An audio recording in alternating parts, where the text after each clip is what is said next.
안녕하세요. 조용호 선생님입니다. 자, 오늘은 컬러리스트 산업기사, 컬러리스트 기사 필기 대비 5번째 과목 색채 디자인의 4번째 시간입니다. 자, 이제 우리 강의도 이제 얼마 남지 않았는데요. 자, 우리 전 시간에 이어서 오늘은 디자인의 원리에 대해서 알아보도록 하겠습니다. 디자인의 원리. 자, 어떤 원리에 의해서 디자인이 표현이 되는가에 대한 건데, 이 디자인, 이 원리는 어떤 형태를 만들 때 형태에 대한 디자인 원리입니다. 기본적으로 기획에 관련한 디자인 원리는 또 달라요. 우리가 지금 이야기하는 것은 형태나 기능적인 면에서의 디자인 원리를 공부하고 있습니다. 자, 기본적으로 우리가 디자인을 위한 형태의 원리는 첫 번째 리듬입니다. 뭐라고요? 리듬감, 리듬이라는 것은 박자가 있고 리듬감이 있다는 것입니다. 그래야 사람들이 뭘 해요? 보고, 지각하고, 인식하고, 또 그 가독성을 갖기 때문에 그렇습니다. 형태를 만들 때, 뭐 어떤 디자인을 해야 할 때, 형태를 만들 때 첫 번째 리듬감, 리듬, 또 다른 말로는 율동이라고 하죠. 우리 한국말로는 율동. 요거를 잘 염두해야 한다는 것입니다. 그래서 리듬에는 3가지가 있습니다. 강조, 반복, 점이라는 3가지가 있어요.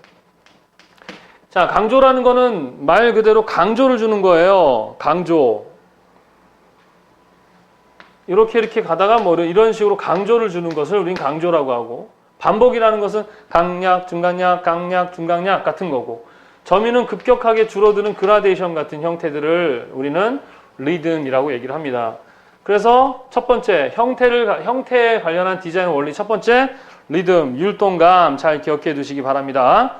두 번째 리듬감만 있어서는 안 돼요. 리듬과 함께 무엇을 갖춰야 되느냐 그러면 균형이 있어야 돼요. 균형감, 균형.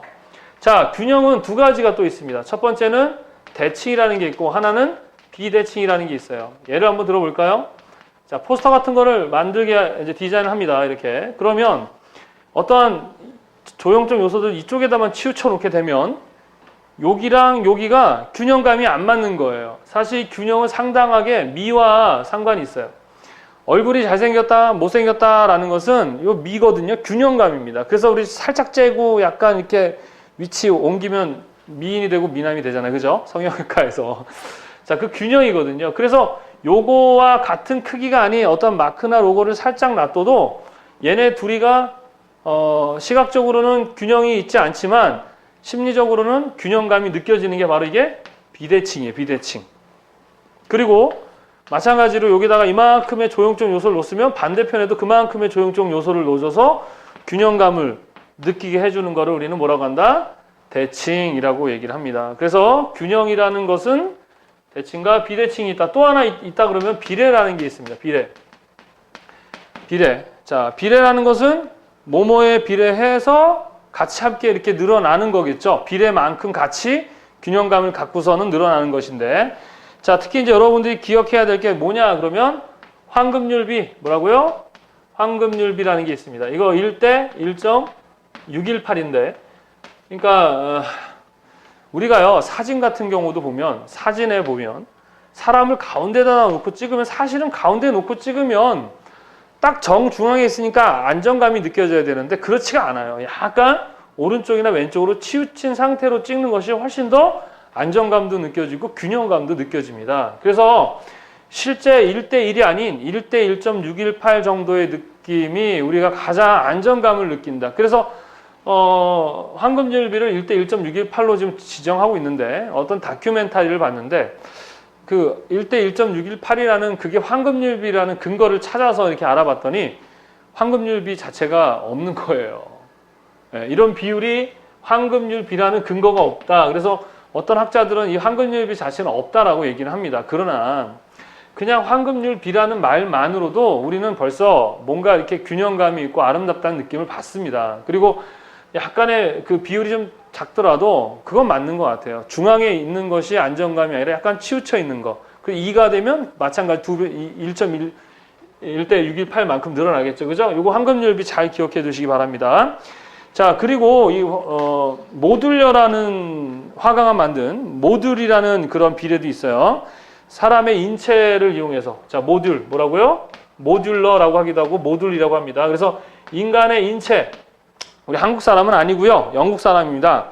그 유럽인의 키, 영국인의 키가 평균 183으로 잡고 되게 크죠, 그죠? 예, 그리고서 배꼽까지, 바닥에서 배꼽까지 113, 그 다음 배꼽에서 머리까지 69.8, 손을 들었을 때까지 43.2 해가지고 그 비례를 가장 이상적 비례로 보고서는 그것을 이용해서 집을 짓는다든가 할 때 그걸 근거로 해가지고 하는 모듈러라는 비례도 있다라는 거 기억해 두시기 바랍니다.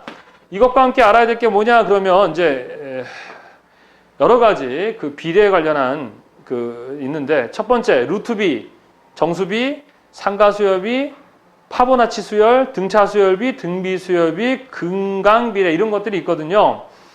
루트비라는 것은 우리 루트 2, 루트 3, 루트 4 등의 이런 무리수로 되어 있는 이런 비례를 루트비라고 얘기합니다. 정수비는 정수를 이용해서 1대 2대 3, 1대 2대 2대 3대 이런 정수에 의해서 하는 비례고요. 그 다음 상가수열비라는 것은 뭐냐면 1, 2, 3, 5, 8, 13 이런 식으로 1, 2, 3, 5 3, 5, 8, 13 이런 식이에요. 상가라는 게 뭐예요? 두 앞에 가 더하다 라는 뜻이죠. 그죠? 두 항이 합친 게 이렇게 되는 거예요. 두 항이 합친 게 이게 이런 식으로 합친 게 이런 식으로 두 상가 앞에 것이 두 개 가 합쳐지는 거죠. 그러면 등차수열 보겠습니까? 차이 자 1, 4, 7 그죠? 10, 13 그래서 뭐예요? 등차 차가 다 같다는 얘기입니다. 차는 차죠. 그죠? 등비라는 것은 비율이죠. 비례. 1, 2, 4, 8, 16 이런 식으로 비례가 맞다 이런 얘기입니다. 그 다음에 그 파보나치 수열이라는 게 있는데 이 파보나치 수열은 앞에 두 항을 합하면 다음 항의 규칙, 그 다음 항의 규칙을 가지는 그러한 것으로서 그 황금 비례와 같다 이렇게만 좀 암기해 두시면 될 것 같습니다. 예, 여기에서 거의 나오진 않는데 요즘에 가끔 이런 게 나오기 때문에 한번 정리해놨어요. 또 기사시험, 특히 기사에서는 나올 수 있기 때문에 좀 기억해 두시기 바랍니다. 자, 이래서 균형 여기까지 알아두시면 되겠고 그 다음에 이런 것들이 전체적으로 뭘 이루어야 된다?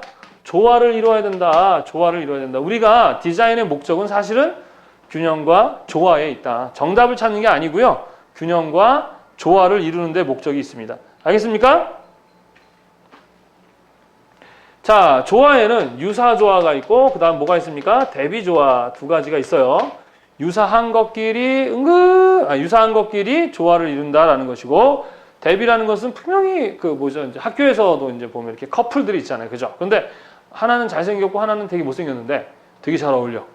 그 대비조화. 유사조화는 뭐예요? 둘 다 잘생기고 다 이쁜데 잘 어울려. 이게 유사조화라고 얘기를 합니다.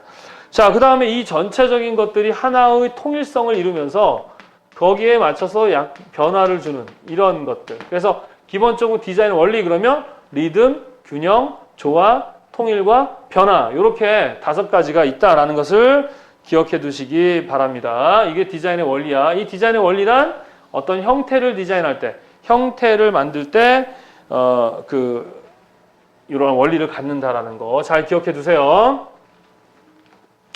리듬은 강조, 반복, 점인데 이거 암기하는 방법은 강반점, 짜장면집 이름이 강반점이에요. 강반점에 전화를 했더니 율동하면서 좋아가지고 오더라 이렇게 저는 그렇게 외웠는데 여러분들은 뭐 어떻게 외우실지 마음대로 하시고 그냥 제 걸 참고하시면 될 것 같아요. 자, 그리고 더 자세한 내용들은 여러분들이 교재를 보고 읽어보시면 선생님이 설명한 걸 바탕으로 읽어보시면 충분히 다 이해할 수 있는 내용들입니다. 자, 그 다음에 우리 되게 중요한 게 이제 형태에 관련한 지금 그 디자인의 그 지식 체계를 공부하고 있다고 그랬었죠. 그래서 우리 여기서 되게 중요한 게 뭐냐? 바로 형태학입니다. 형태학. 형태를 연구하는 학문이겠죠. 그죠? 자, 형태학을 우리 게슈탈트라고 합니다.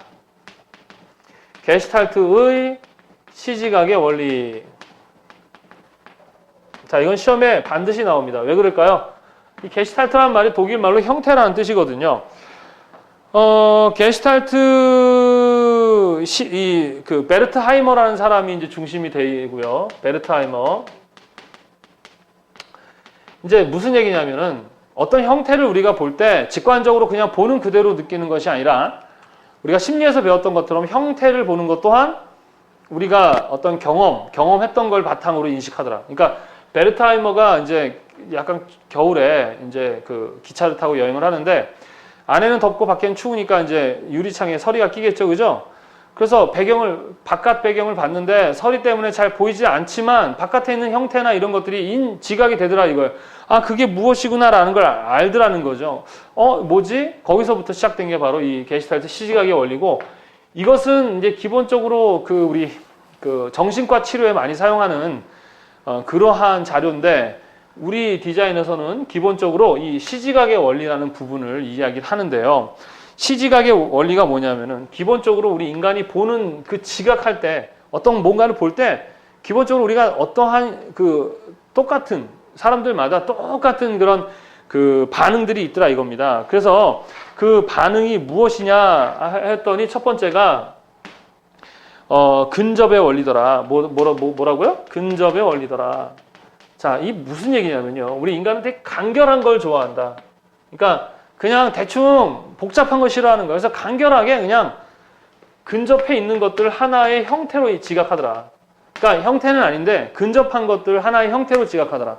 우리 병치혼합이라든가 베졸드의 원리랑도 연결이 되겠네. 그죠? 근접해 있는 것들이 하나의 형태니까 예를 들어서 이렇게 선이죠. 선이잖아, 이거 분명히. 그런데 우리는 요 근접한 것들이 하나의 무엇으로 형태 또는 도형으로 지각하더라. 시지각의 원리의 첫 번째. 근접한 것들을 하나의 묶음, 그룹 또는 그룹이라고 하거든요. 그룹으로 보더라. 자, 그 다음에 유사의 원리. 자, 또 유사한 것들을 하나의 형태 또는 그룹으로 보더라. 무슨 말인지 아시겠습니까? 자, 그 다음에 연속의 원리라는 게 있습니다. 연속의 원리라는 것은 뭐냐면 어떤 연속 석상에 있는 형태들, 이 안에 있는 형태들을 하나의 형태나 도형으로 지각하더라. 그 다음에 폐쇄의 원리라는 게 있습니다. 폐쇄의 원리는 뭐냐면 지금 현재 이게 원입니까? 원입니까? 원이 아닙니까? 원이 아니죠. 왜 원이 아닐까요? 여기 분명히 구멍이 뚫려 있잖아요. 이건 선이죠. 그렇지만 우리는 이거를 연결해서 하나의 원으로 지각을 해버리고 이거를 하나의 형태나 도형으로 지각을 해버리더라. 결론은 뭐냐? 그냥 간단하게 간략화시키더라 이거예요. 간결화시키더라. 그냥 전체를 도형으로 만들어버리는 거예요. 도형. 나머지는 다 뭐가 되겠습니까? 바탕이 되겠죠. 그죠? 게슈탈트의 시지각의 원리가 바로 그것입니다. 그래서 우리가 여기서 이제 이것과 함께 알아야 될 게 뭐냐? 도형과 바탕의 원리라는 것입니다. 도형과 바탕의 원리. 이게 뭐냐? 자, 특히 이제 이 도형과 바탕의 원리를 설명할 때 많이 쓰는 예가 루빈의 컵입니다. 무슨 컵? 루빈의 컵. 자, 루빈의 컵을 보게 되면, 자, 우리 이미지 보시면은 두 사람이 마주보고 있는 것처럼 보이잖아요.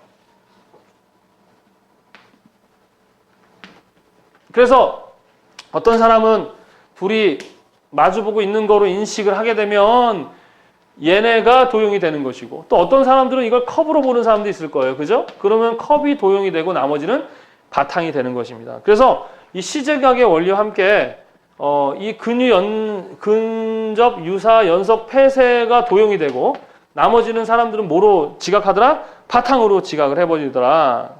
무슨 말인지 아시겠습니까? 자, 그래서 도형이 되는 경우, 이 도형이 되는 경우는 어떤 것들이 있는가에 대한 시험 문제가 간혹 나와요. 자, 면적이 작은 부분과 큰 것이 있을 때 어떤 게 더 도형으로 지각이 되냐? 면적이 작은 것이 더 도형으로 인지가 돼요. 왜 그러냐 그러면 근접의 원리를 근거로 해서. 자, 그 다음 대칭과 비대칭에 있을 때는 대칭된 게 도형인 것처럼 보입니다. 같은 형태, 유사의 원리와 관련이 있겠죠. 둘러싸여 있는 형태가 도형이 되기가 편합니다. 폐쇄 원리. 무늬가 있는 형태가 도형이 되기가 쉽습니다. 그 다음에 밝고 고운 것이 도형이 되기 쉽습니다. 난색이 한색보다 도형이 되기 쉽죠. 왜? 가독성과 주목성이 있기 때문에.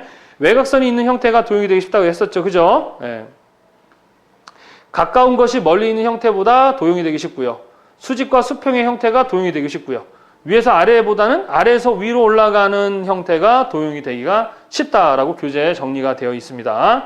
요것도 여러분들이 좀 기억해 두시면 좋겠어요. 자, 이렇게 해가지고 게슈탈트의 시지각의 원리와 그 다음에 도형과 바탕의 원리까지 이야기를 했습니다.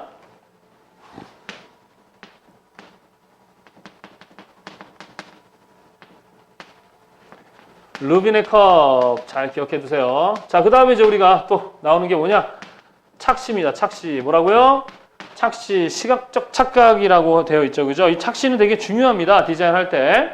왜냐면은 이 착시라는 것으로 인해서 뭐 안전에 문제가 생길 수도 있고 그래요. 그래서 착시라는 개념을 좀 알아둘 필요가 있습니다. 그리고 착시를 이용해서 우리가 디자인했던 현대 디자인의 대표적인 그 디자인사가 뭐죠? 오바프트였다는 거 기억해 두시기 바랍니다. 자, 여러 가지에 의해서 이 착시가 이루어지게 되는데요. 자, 일단은 먼저 우리 교재에 있는 대로 한번 얘기를 해보겠습니다. 자, 방향의 착시. 무슨 착시? 방향에 의한 착시. 자, 똑같은 직선인데, 우리 거기 보시면 직선인데, 이런 식으로 그 되어 있느냐, 또 반대로 되어 있느냐. 그죠? 자, 안쪽으로 되어 있느냐, 바깥쪽으로 있느냐에 따라서 선이 안쪽으로 휘어 보이기도 하고, 또 선이 어떻게 됩니까? 바깥으로 이렇게 볼록하게, 그러니까 요게 안으로 이렇게 들어가 보이기도 하고, 또 안으로 이렇게 볼록하게 나온 것처럼 보이죠? 원래는 그래요, 안 그래요? 원래는 그렇지 않습니다. 그냥 뭐예요? 그냥 직선인데 그 주변에 있는 선이 어떤 방향을 갖느냐에 따라서 직선 자체가 약간 불록하거나 오목하게 보이는 그런 것을 이야기합니다. 두 번째는 거리의 착시라는 거죠.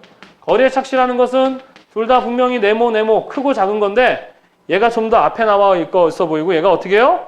뒤로 가 있어 보이는 이러한 것을 우리는 무슨 착시? 거리의 착시라고 얘기합니다. 그 다음에 분할의 착시. 자, 분할의 착시란 똑같은 직선이 있는데 한쪽은 분할했고 한쪽은 분할하지 않았을 때 자, 분할한 선보다 분할하지 않은 선. 자, 어떤 게 더 길어 보입니까? 나눠져 있는 게 좀 더 길어 보이는 그런 것을 우린 분할의 착시라고 얘기합니다. 자, 그 다음에 길이의 착시라는 게 있죠. 그죠? 길이의 착시. 자, 그림에서 보시면 알겠지만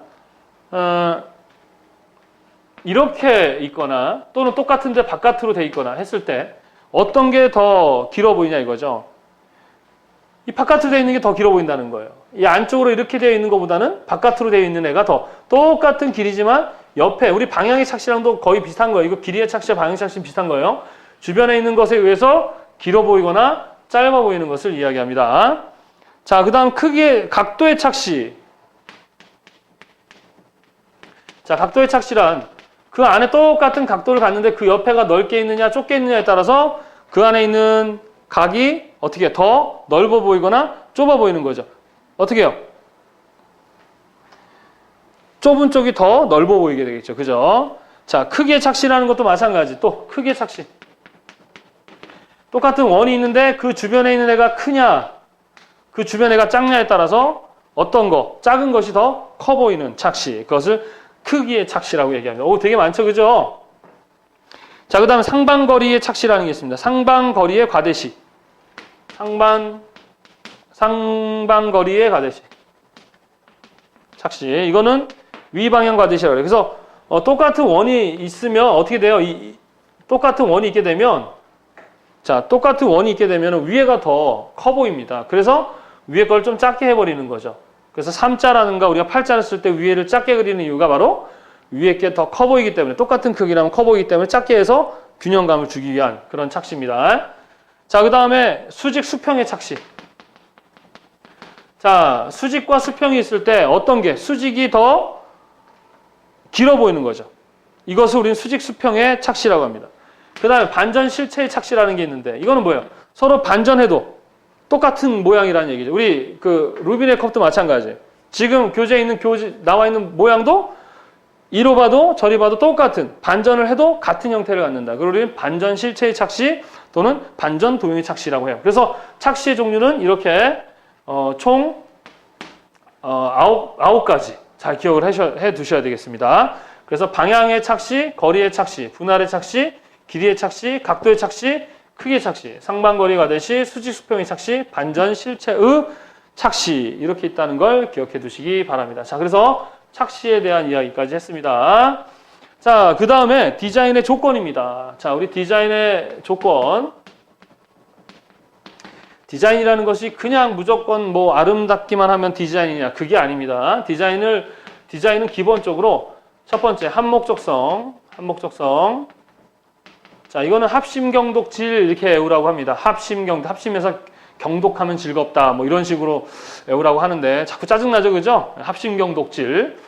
신미성, 그 다음에 뭡니까? 경제성, 합심경제성, 그 다음에 독창성까지가 이제 디자인의 원래 조건이고요. 이것에 대한 이 전체에 대한 질서를 갖자해서 질서성이라고 얘기합니다. 자, 우리가 디자인을 할 때 목적에 합하는가가 사실은 제일 중요해요. 내가 하는 디자인이 목적에 합하는가, 실제 목적에 합하지 않는 디자인은 어때요? 디자인이 아니에요. 오직 신미성만을 추구하는 것은 디자인이 아닙니다. 아셨습니까? 사실은 이 순서대로가 중요해요.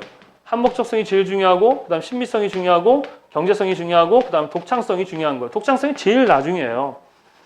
자, 한목적성이라는 것은 목적에 합하는가의 문제고요. 신미성은 우리가 소위 말하는 아름다운가의 문제죠. 근데 한목적성은 상당히 객관적이고요. 그 다음에 신미적인 것은 상당히 주관적인 부분이 많아요.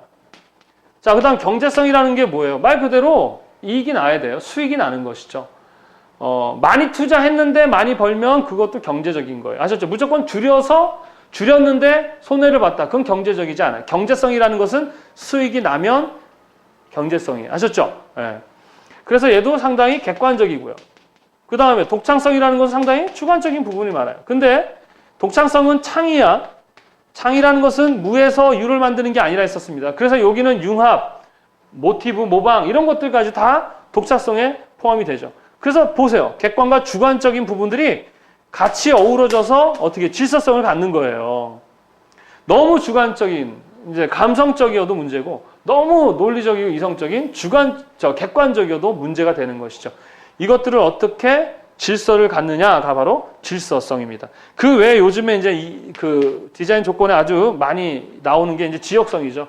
어떤 그 지역마다 갖고 있는 어떤 문화성이라든가 문화성, 지역의 문화성, 지역성, 그 다음에 요즘에 이제 친자연성 이런 것들이 같이 디자인의 조건으로 대두되고 있습니다. 이해하셨습니까? 자, 디자인의 조건은 시험 문제 아주 많이 출제가 되는 부분이고요. 여러분들이 이건 충분히 제가 그 전전 시간에 얘기했던 내용이랑 많이 연관이 되기 때문에 충분히 여러분들이 이해할 수 있는 부분이라고 생각합니다. 자, 그러면 디자인의 조건까지 이제 이렇게 공부를 했습니다. 자, 이렇게 해가지고요, 우리가 기본적으로 해야 할 디자인이 무엇인가에 대한 공부는 여기까지입니다. 네. 그래서 여기까지는 이제 형태에 관련한 얘기였지만 이제 기획에 관련한 디자인의 얘기를 해야 되겠죠. 특히 우리는 이제 색채 디자인이죠. 예, 이제 색채 디자인의 계획이다라는 파트인데 이것은 기본적으로 이제 뭐에 대한 얘기를 하겠다는 거죠. 지금까지는 이제 기능적이고 형태적인 얘기를 했는데 이제는 기획적인 얘기를 한번 해보자. 우리 근데 계획과 기획에 대한 것은 첫 시간에 이야기를 했었죠. 그죠? 색채 계획이라는 것도 마찬가지. 색을 가지고 어떠한 사람들이 어떤 상황에 맞춰서 그 사람들이 행복할 수 있도록 뭘 해주는 거죠? 디자인을 해주는 것입니다. 그래서 이 색채 디자인에 있어서의 이제 색채 계획이라는 말이 있는데 색채 계획이라는 것은 마찬가지로 그 전에 뭐가 이루어집니까? 기획이라는 게 이루어지겠죠. 그죠? 나중에 여러분들이 실기 시험을 보게 되면 시험 문제가 뭐가 되는 거죠? 자, 뭐 예를 들어서 어떤 여자친구가 그래요. 야, 나는 어떤 색의 옷을 입으면 좋을까? 그랬더니, 너는 빨간색 옷이 어울려. 왜? 그랬더니, 그거 연예인 누가 입었더라? 그래, 너 입어봐. 그랬어요. 자, 거기에는 문제가 있죠. 뭐냐? 연예인이 입었던 옷이 이쁘다고 해서 그 친구가 입어서 이쁘다고 할 수는 없어요. 그죠? 연예인이 입어서 이쁘려면 연예인과 같은 몸매와 연예인 같은 얼굴을 가져야 마찬가지 그 여자친구가 옷을 입었을 때 이쁠 수 있는 거예요. 디자인이라는 것은 누군가가 이뻤기 때문에 그걸 그대로 갖다 적용하는 게 아니라 색채 계획이라는 것은 그 친구가 왜 그 옷을 입느냐부터 시작해요. 자, 그래서 물어보는 거죠. 야, 너가 하고 이제 조사하는 거예요. 조사. 뭐 한다? 조사. 모든 색채 계획의 기본은 첫 번째 문제인식, 그 문제인식을 바탕으로 한 조사, 분석, 평가라고 얘기했잖아요. 문제인식하고 자료 수집하고 분석하고 평가하는 거예요. 그냥 기본적으로 색채 계획하는 분야는 시각, 제품, 환경, 미용, 패션 모든 게 다 색채 계획을 하거든요. 그렇잖아요. 어떤 색을 쓸 것인가를 계획을 한다고. 그런데 그 순서는 항상 약간씩은 바뀌어요. 그러니까 이름이 바뀌거나 더 추가가 되거나 하지 실제 순서는 문제인식, 자료 수집, 분석, 평가라는 요 순서대로 색채 계획이 이루어진다. 일단은 먼저 문제인식 하는 거예요. 자, 너는 있잖아. 너무 말랐어. 말랐어. 응? 얼굴도 좀 창백해. 그리고 네가 가는 행사에는 너가 돋보여야 되지. 그지? 그리고 네가 상당히 뭔가 진취적이고 뭔가 이렇게 사람들한테 어필할 수 있는 그런 행사에 간다는 얘기지? 하고 문제인식을 해야 되죠. 그래서 자료 조사를 합니다. 그렇다면 너가 좀 더 이 말랐으니까 좀 여성스러운 여성미를 주려면 좀 글래머한 느낌을 주려면 한색보다는 난색이야 하고 어떻게 해요? 제안을 하는 거죠. 그래서 난색 계열 그리고 얼굴도 좀 창백하니까 빨간색을 입으면 글래머한 느낌도 나고 얼굴에 창백함도 없어져. 그리고 있잖아 빨간색이 갖는 의미는 열정, 정열이야. 그래서 너가 상당히 열정적인 커리어우먼처럼 보이고 또 빨간색은 주목성, 눈에 잘 띄는 색이거든. 그러니까 행사에서 네가 주목받을 수 있어. 그리고 요즘에 2000 몇 년도의 트렌드는 빨간색이야. 연예인도 있고 한 거 보니까 트렌드가 그래. 그래서 너는 빨간색이 어울려. 자, 앞에 했던 거와 뒤에 했던 거 어느 게 더 그 사람을 배려한 것이고 어느 것이 색채를 사용했을 때 성공할 확률이 높을까요? 그렇죠. 뒤에 있는 거예요. 그게 바로 색채 계획의 목적이고 또 정의예요. 그 프로세스들은 다 그 과정에 의해서 문제인식, 자료 수집, 분석, 평가. 근데 거기에 약간 더 그 분야마다 필요한 것들을 추가했을 뿐이지 기본적인 내용은 똑같다라는 것입니다. 무슨 말인지 아시겠어요? 색채 계획이라는 것은 색채 계획이라는 이 자체는 기본적으로 돈을 벌기 위해서도 쓸 수 있고 또 공익을 위해서도 쓸 수 있고 마찬가지입니다. 돈을 위해서 쓰게 되면은 상업적이고 산업적인 기업의 어떤 그 특징 이런 것들도 고려를 해줘야 되겠죠, 그죠? 자, 그래서 우리가 교재를 보면 선생님이 이 설명한 내용이 이제 정리가 되어 있습니다. 색채 디자인 실무라는 파트는 바로 그 부분이에요. 배색할 때 이제 주로 이제 우리가 실기시험 보게 되면 2교시 감성 배색이나 색채 계획을 하는 게 바로 이 부분이거든요. 그래서 시험 문제는 뭐예요? 이렇게 하려고 하는 계획이고요. 그래서 이렇게 하려고 하는데 어떻게 하면 좋을까 하고 뭐 해보라는 거예요? 기획을 해보라고 하는 거예요. 누구한테? 여러분한테. 그럼 여러분들이 기획할 때 그냥 여러분의 생각을 아무 색이나 붙여서 하는 것이 아니라 기존 앞에 배웠던 내용들을 바탕으로 해서 어떻게 해요? 문제를 인식하고 자료를 수집하고 분석하고 평가를 해서 어떻게 해요? 이런 색. 근데 이제 배색할 때는 주조색, 보조색, 강조색이라는 것을 반드시 쓰게 되는데 왜 그러냐 그러면 항상 그 주가 되는 색, 주인공이 있잖아요. 드라마에도. 주조가 되는 색, 주색이 있어야 되고 그 색을 돕는 보조와 강조색을. 그래서 여러분들이 주조색은 어떤 색과 어떤 색상과 어떤 색조를 쓰세요. 보조색은 어떤 색상과 어떤 색조를 쓰세요. 강조색은 어떤 색상과 어떤 색조를 쓰세요. 라고 제안을 하시면 되는 거예요. 무슨 말인지 아시겠죠? 그리고 색채 계획이라는 것은 그때그때 달라요. 기획에 따라 달라요. 그리고 정답은 없어요. 아셨습니까? 어떤 조건과 환경과 상황에 따라서 변수에 따라서 얼마든지 기획은 달라질 수 있다는 것을 잘 기억하시면 되겠습니다. 이렇게 해가지고요. 기본적으로 디자인에 대한 개념 그리고 기능 또 기획 이 두 가지에 관련해서 우리 원리라든가 요소 그리고 어떻게 계획하는가 이런 개념들을 공부를 했습니다. 다음 시간부터는 이제 실제 각 그 디자인 분야 뭐가 있습니까? 시각, 제품, 환경, 미용, 패션 분야에서 다 색채가 사용이 되거든요. 그러면 그 색을 사용하려면 각 분야가 어떤 분야인지 어떤 특징을 갖는지 그리고 어떻게 실제로 적용되고 있는지 이런 것들을 공부해야 되겠죠. 그죠? 자, 한번 우리 다음 시간이면 이제 그런 부분들을 공부를 할 겁니다. 자, 고생들 하셨고 항상 파트가 끝나면 어떻게 하라 했습니까? 한번 암기를 하셔야 되겠죠. 그죠? 예, 암기를 해주시고 이제 얼마 남지 않았습니다. 열심히 해주시기 바랍니다. 수고하셨습니다. 감사합니다.